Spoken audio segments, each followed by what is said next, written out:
ठाकरेंच्या शिवसेनेतून हकालपट्टी केल्यानंतर सुधाकर बडगुजर यांचा भाजपमध्ये प्रवेश झाला आहे. मुंबईत भाजप प्रदेशाध्यक्ष चंद्रशेखर बावनकुळे, मंत्री गिरीश महाजन आणि रवींद्र चव्हाण यांच्या उपस्थितीत हा पक्षप्रवेश संपन्न झाला.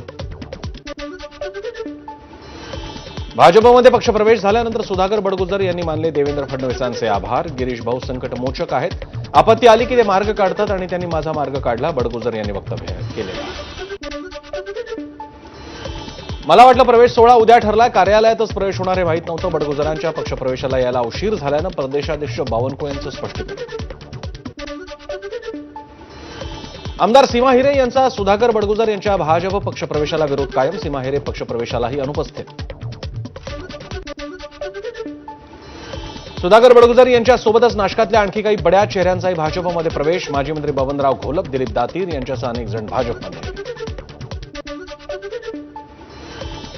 ज्यांना जायचं ते गेले, पण उद्धव ठाकरे फोन उचलत नाहीत हा आरोप खोटा. सुधाकर बडगुजर यांच्या पक्षप्रवेशावर ठाकरेंचे नाशिक जिल्हा प्रमुखांची प्रतिक्रिया.